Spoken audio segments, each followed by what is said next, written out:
Düzlen. Hat. Herbandı kabul etmek için tayin olunmuş yere adımla marş.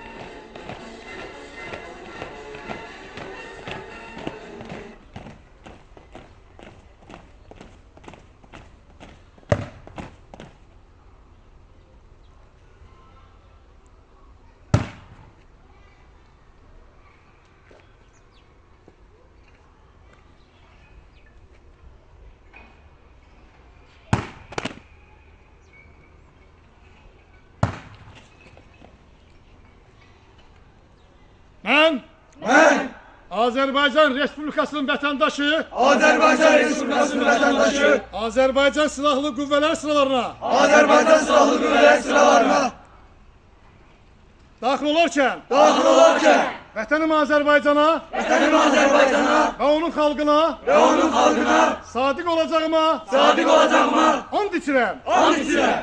Təntənəli surətdə Təntənəli surətdə and içirəm. and içirəm. Azərbaycan Respublikasının mənafeyini, Azerbaycan Respublikası'nın mənafeyini, onun suverenliyini, onun suverenliğini, ərazi bütövlüyünü ərazi bütövlüğünü və müstəqilliyini ve müstakilliğini şərəflə qoruyacaq. Bundan ötürü canımı və qanımı əsirgəlməyəcəyəm.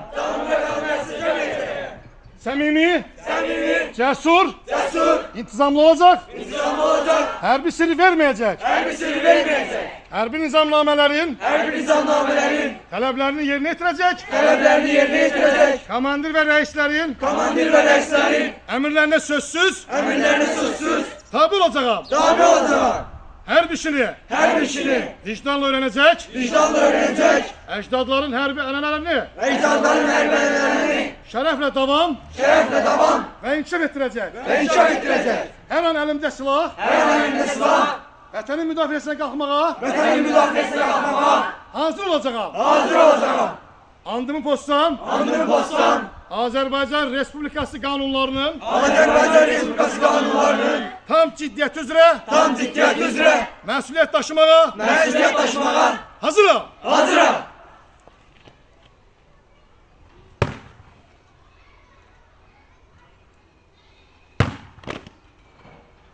Yoldaş əsgərlər, sizi hərbi and münasibətilə təbrik edirəm. Sağ ol. Hazır.